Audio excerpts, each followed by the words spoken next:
My Parents Faked Being Poor Part 2. Chapter 8, The Alias Files. I never thought I'd become the kind of person who picks through someone else's trash. But then again, I never thought my parents would pretend to be poor while living like royalty. Turns out, betrayal rewires your moral compass. After the surveillance week, the jogs, the champagne, the yacht club photo ops, I knew watching wasn't enough. I needed proof. I needed receipts. And more than anything, I needed something to hold in my hands that confirmed I wasn't crazy. That they had orchestrated all of this with full, malicious intent. I got it from a recycling bin. The mansion had 2 massive trash containers positioned just behind a lattice gate near the property line. On Sundays, they were wheeled down by a housekeeper, not my parents, obviously, because lifting a bin would damage the Count's fragile nerve damage story. I watched her do it once, then waited until nightfall. I wore gloves. A hoodie. I parked 2 blocks away. My heart pounded like I was breaking into a bank, not stealing scraps from a gilded lie. And what I found changed everything. At first, it was mundane. Catalogs from luxury brands. Empty packages from imported skin serums. Grocery delivery receipts, $132 spent on wildflower honey, $70 on ethically raised sea bass, and a single wedge of truffle brie that cost more than a week of my groceries. But then I found it. A thick envelope, half shredded, the edges curled from rain. I had to piece it together like a puzzle, taping sections to my floor like a crime scene investigator. It was a printed spreadsheet. Color-coded, labeled by month.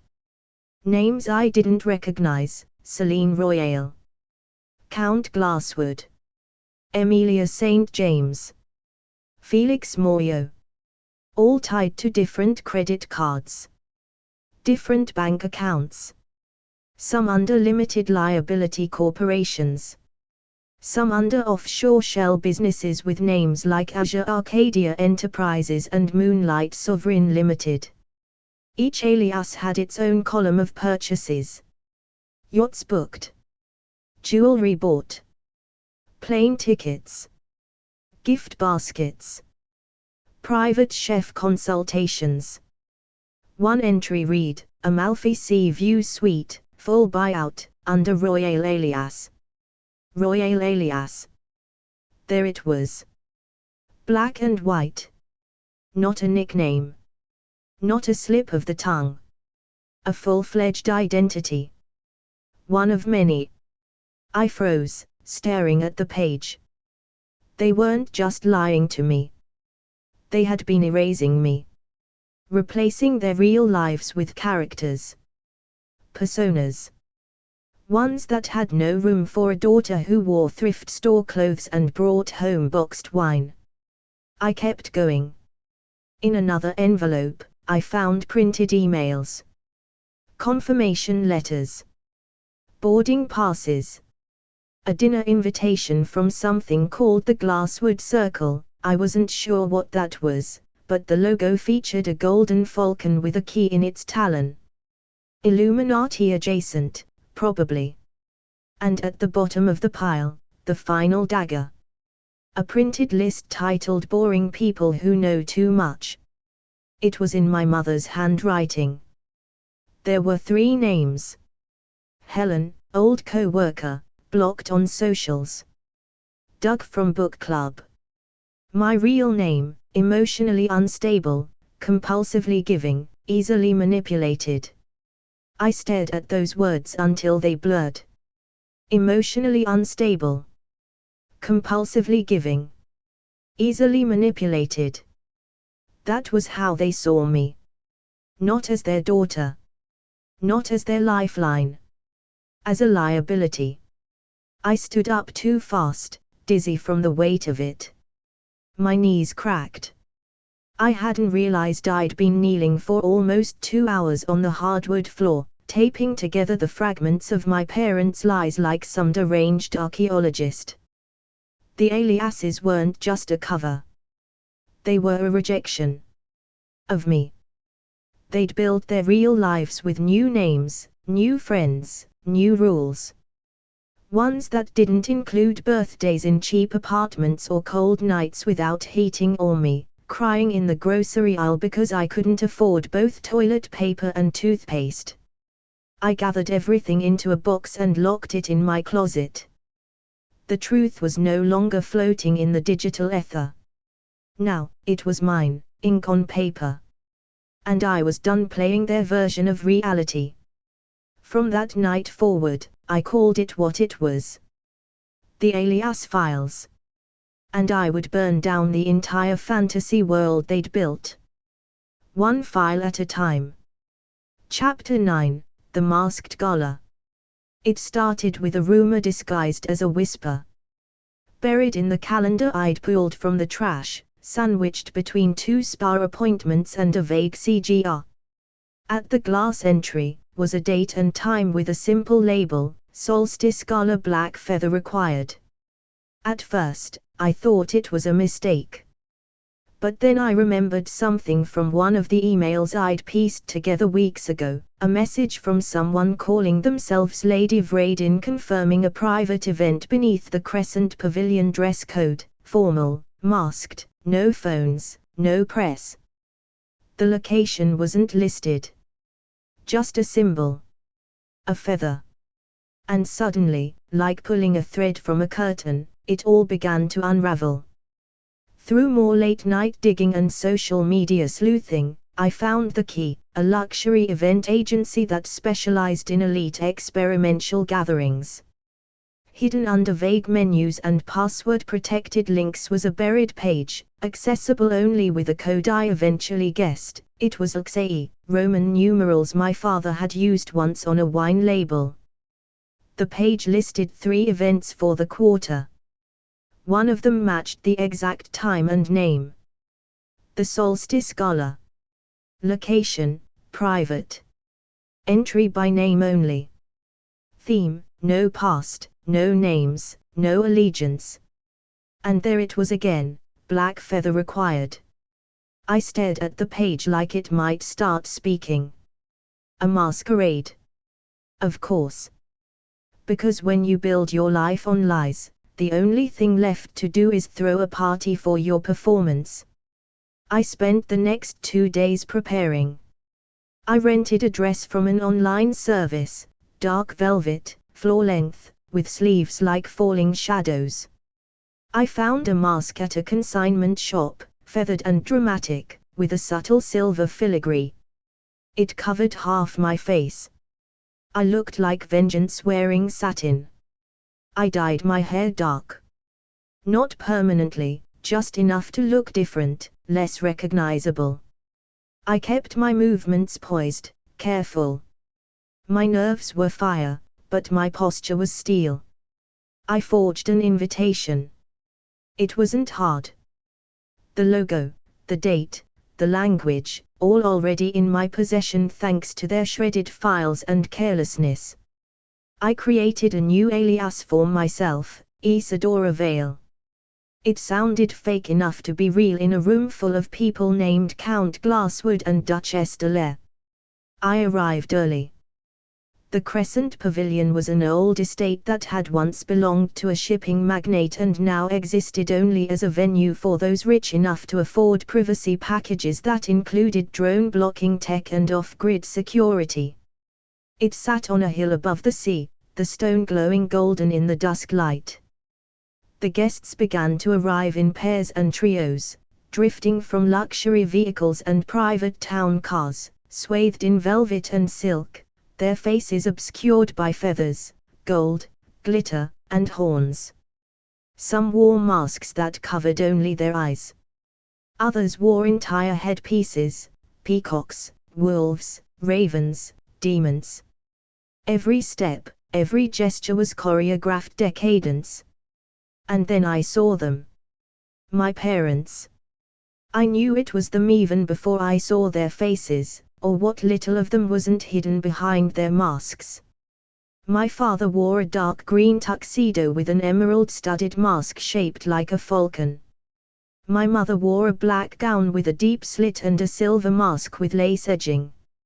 Her hair was twisted into an elaborate updo, a black feather jutting dramatically from one side. They floated in like they were royalty, hands brushing elegantly as they walked, nodding to other masked strangers who bowed slightly in return. No limp. No frailty. No trace of the people who used to whimper about the cost of heating oil or sob when I bought them groceries. They looked powerful. And worse, they looked happy. I stayed in the shadows, blending in with the swirl of champagne, whispers, and candlelight. Inside, the ballroom was unlike anything I'd ever seen. Gold leaf ceilings. A glass floor that shimmered over a pool of koi.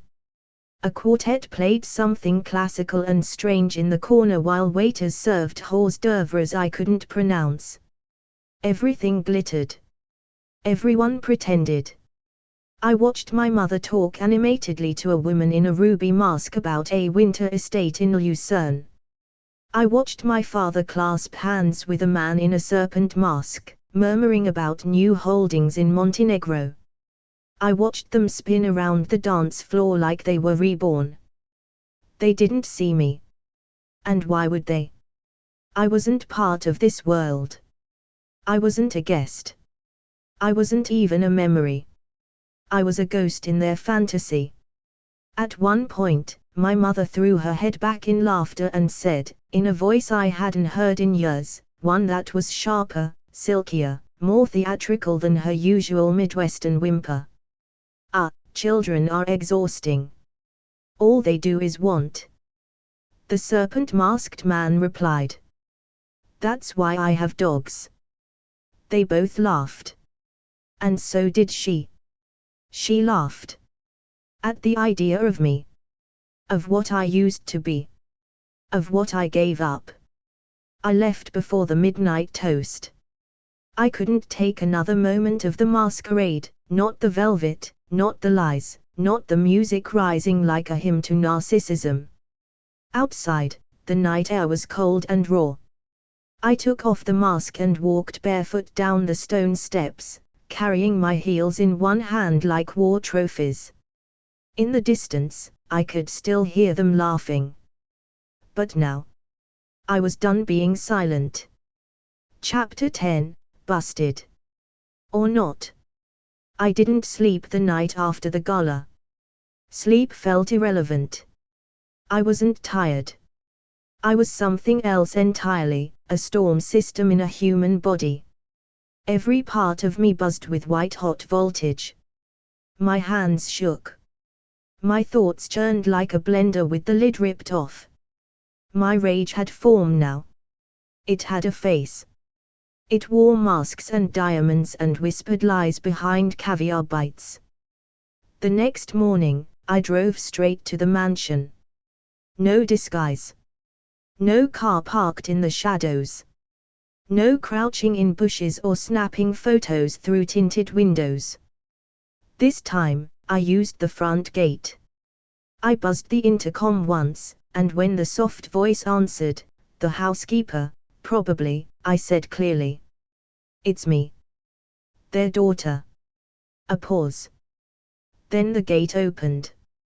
Just like that. Like I was expected. I didn't wait to be greeted. I walked up the stone drive with shaking knees and burning lungs, straight to the door, and rang the bell like it owed me blood. It opened a minute later. And there they were. My parents. No silk robes today. No masks. No theatrical outfits. They looked normal. Which somehow made it worse. My mother wore a linen blouse. My father was barefoot in pressed slacks. He looked well rested, tan, like he had just returned from yoga. And when they saw me, their daughter, the girl who had sacrificed everything for their lies, they smiled. Not sheepishly. Not nervously. Warmly. As if I were an unexpected brunch guest. "Oh, honey," my mother said, stepping forward. "You could have called first." That was it. No gasp. No apology. No stammered explanation. She moved to hug me. I stepped back. "Don't," I said. She froze. My father sighed lightly and leaned against the doorframe, arms crossed, like I was pitching a tired script he'd already heard a dozen times. "I know everything," I said. My voice shook, from adrenaline, from fury, from the thousand truths I'd choked on for years. The mansion. The yacht. The aliases. Celine Royale. Count Glasswood. The gala. The masks. The money. The faked bills. The emotional blackmail. All of it. My mother blinked, her head tilting slightly. She looked like someone trying to remember if she'd left the oven on. "We didn't think you'd find out this way," she said gently. "But, well. Here we are. That's what you have to say." I snapped. "You lied to me. For years. I gave up everything for you. My wedding. My fiancé. My future." My father chuckled. It was a small sound. Low. Dismissive. But it hit me like a slap. "You always were a bit dramatic," he said, shaking his head. "You act like we stole your destiny." "You did." "No," my mother corrected softly, "we protected you. From disappointment. From failure. You wouldn't have made it in this world. You were emotional. Soft. Always crying over rent and fairness and that boy. His name was Jamie," I said. "And he left me because I chose you over him." "Well," she sighed, "you did that." I stared at them, barely breathing. "You let me think you were sick. Broke. Helpless." My father shrugged. "Not exactly untrue. Emotions are expensive. You were easier to control when you thought we needed you." That's when I realized, they weren't sorry. They weren't ashamed. They were relieved. Because now, the mask was off. And they didn't have to pretend anymore. "I spent 10 years trying to save you. And look at you now," my mother said with a smile that belonged on a stage. "Still here. Still playing the victim. You were always the boring one, sweetheart. So serious. So beige. You wouldn't have survived 5 minutes in our world." My hands curled into fists. "You don't get to rewrite this. You don't get to pretend I'm some footnote in your twisted, glittering fantasy." My father pushed off the doorframe. "Then leave. Just like that. No let's talk. No explanation. No remorse. Just leave." So I did. I turned, walked back down the polished stone path past the marble lions, past the lavender hedges, past the gate that should have felt like a line between reality and madness. But I didn't cry. Not this time. Instead, as the gate shut behind me, I knew something deep in my bones. They might have built a life without me, but now I was going to burn the foundation of it. Chapter 11, The therapist's face said it all. I didn't even want to go. That's the first truth. The idea of therapy had always seemed indulgent. Like something for people with manageable problems. A place where you sit on a tufted couch and discuss your childhood like you're workshopping a screenplay. I didn't want self-help quotes. I didn't want breathing exercises. I wanted someone to tell me I wasn't crazy. But mostly, I wanted someone to look me in the eyes and say, yes, this is real. You were betrayed.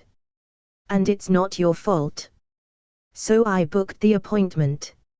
I picked the first licensed trauma therapist I could find who took my insurance, a woman named Dr. Lorraine Kessler, mid-50s, short silver hair, face like a calm winter sky.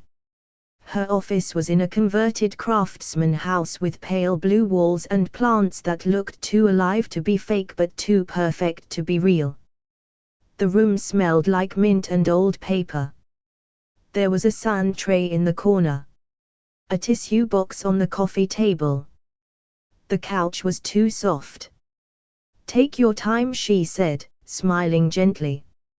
Whatever you feel comfortable sharing. I didn't take my time. I told her everything. All of it. The lies. The fake identities. The sob stories. The wedding I cancelled. The fiancé I lost. The surveillance. The secret mansion. The masquerade gala. The spreadsheet of aliases. The list with my name on it. I spoke for 47 minutes without stopping. At first, she nodded. Scribbled in her notepad. Asked the occasional grounding question, how long did that go on, and how did that make you feel at the time? But by the halfway point, she wasn't writing anymore. She was just staring. Not blankly. Not clinically. Like she was watching someone describe a horror movie and slowly realizing, it was real. When I finished, there was silence. Not thoughtful silence. Not gentle therapist silence. Dead air. She blinked once. Then again. Her hand hovered above the notepad like she'd forgotten what it was for. Then she said, quietly. I've worked in trauma counseling for 30 years. I've seen every kind of emotional abuse, narcissistic parents, manipulation, neglect, cult dynamics. She paused. But this is something else. I swallowed hard. They weren't just lying, I said. They were performing. It was a full production. With props. Costumes. Aliases. They rewrote reality and cast me as the sad little supporting character who never got to leave the stage. Dr. Kessler leaned forward. Do you realize, she said, voice tight with disbelief, that your parents essentially created an elaborate financial and emotional con, one that spanned years, involved multiple personas, and was designed specifically to extract care, money, and attention from you, while rewarding themselves with a lifestyle they deliberately hid. My eyes burned, but I didn't cry. Not anymore. I gave up everything for them. And they laughed in my face. Told me I was boring. That I didn't belong in their world. Dr. Kessler's lips parted, not to say something soothing, but because she was genuinely struggling for words. Then she did something I've never seen a therapist do. She whispered. Jesus. That's when it hit me. The look on her face, stunned, pale, slightly horrified, was the one I'd worn for weeks. This woman, who had probably counseled grieving parents, survivors of violence, and war veterans, was shaken.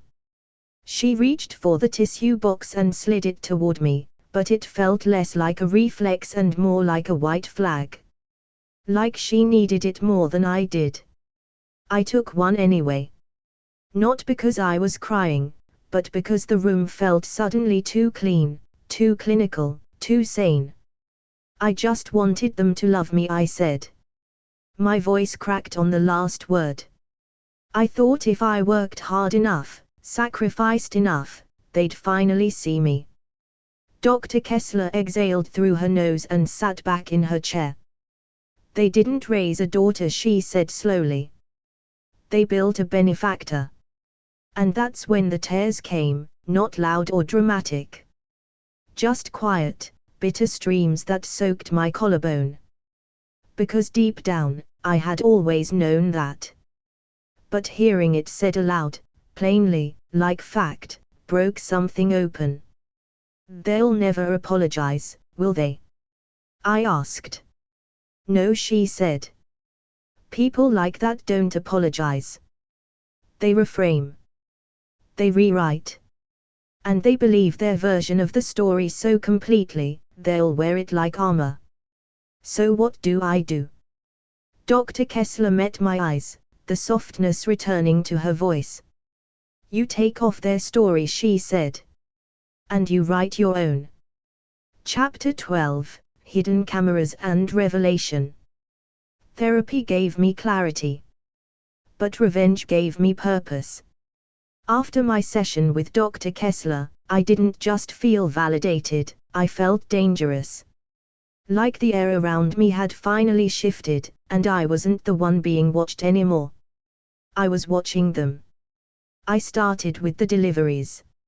Every Thursday, a white-gloved courier arrived at my parents' mansion with luxury goods, wine, skincare, caviar, books written in languages none of us had ever learned. It was the same driver every time. Polite. Predictable. So I followed him.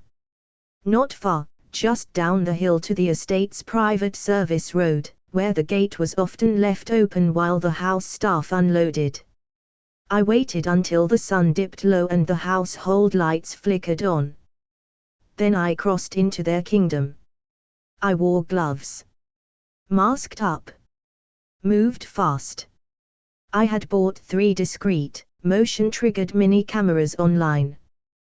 The kind meant for baby monitors or cheating spouses. They synced to my phone and uploaded encrypted clips to the cloud. I'd spent days planning this, obsessing over angles, range, battery life. I planted the first camera in a bookshelf in their private lounge, the room with the gold-trimmed martini cart and leopard print fainting couch, which I recognized from social media backgrounds. The second I tucked behind a crystal bowl near the dining room, disguised with dried lavender. The third I hid in the base of a wall sconce in the hallway, a mirror-lined corridor where my mother frequently posed for photos, masked or otherwise. Then I left. Silent. Undetected. And waited. What I expected was wealth. Vanity. Indulgence. What I got was mockery. That first night, I watched my parents replay the entire conversation I'd had with them at the front door, as a joke. On screen, my mother strutted around the lounge with a wine glass in one hand and a tea towel draped over her head like a veil. "Oh mother," she cried in an exaggerated sob, "why did you betray me? I was ready to wear my thrifted wedding gown for your sins." My father howled with laughter, slapping his leg. He stood up and clutched his lower back dramatically. "Oh, my spine. I need your wedding fund to heal, dear daughter." They both cackled, stumbling onto the couch in fits. "She really believed we were broke," my mother wheezed. "Broke? As if I'd ever eat shelf-stable soup again. Honestly." He leaned back and said with a smug smile, "She should have been born in a Dickens novel. All that suffering. So theatrical." Then came the worst part. My mother paused, swirled her wine, and said, "The truth is, she was always the wrong daughter. The one who stayed. The one who begged to be needed." That sentence didn't just hurt. It killed something.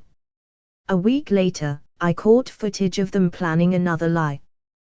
They sat at the dinner table, faces aglow from candlelight and cruelty, drafting a fake email to a charity they were pretending to support. In the same breath, they mocked a family who'd just lost their home in a hurricane and ordered a $4,000 chair for their upstairs lounge. She still sends us birthday cards, my mother mused. Signed with love. She's a legacy investor, my father replied. She just doesn't know it. I couldn't move. I just sat there, night after night, watching hours of footage, each clip confirming what I feared, what I'd always felt, but could never prove. This wasn't just neglect. This was calculated exploitation. They didn't just forget me. They built a life that depended on forgetting me. One night, around 2 a.m., I watched my father pull a bottle of scotch from a hidden drawer, pour himself a glass, and say to no one, "It's amazing what people will give you, if you let them believe they're saving you." I closed the app. My hands were shaking. I wasn't just their daughter. I had been their racket. Their investment portfolio in human form. Emotional equity. They had raised me to be poor, not because they had to, but because it kept me useful. Because it made them rich.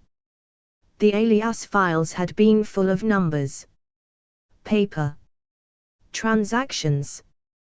But these videos. This was undeniable truth in motion. Soon, the world would see it too. Because now, I wasn't documenting the lie anymore. I was building the expose. Chapter 13, Allies in High Places. Revenge is lonely work, until it isn't. After weeks of surveillance, sleepless nights, and confronting the rotten heart of my parents' deception, I finally accepted one unavoidable truth. I needed help. Not the hand-holding kind. Not a support group or a therapy circle. I needed skilled operators. People who didn't blink at words like fraud, alias laundering, or offshore money concealment. People who could do the things I couldn't: hack firewalls, trace IPs, build airtight cases. And I knew exactly who to call. His name was Samir Rafiq, though online he went by Ghost Script, a name whispered in Reddit forums and Discord servers like an urban legend. We'd gone to high school together. He was the quiet kid who got suspended for hacking the district's grading software and changing all his DS to 100s. Back then, he had a chipped tooth, no friends, and a laptop that never left his side. He messaged me once senior year to say he liked my art project. I never answered. Now I was about to knock on his door with an offer he couldn't resist. I found him through a forum that hadn't existed 6 months ago, a digital maze of pseudonyms and gatekept threads.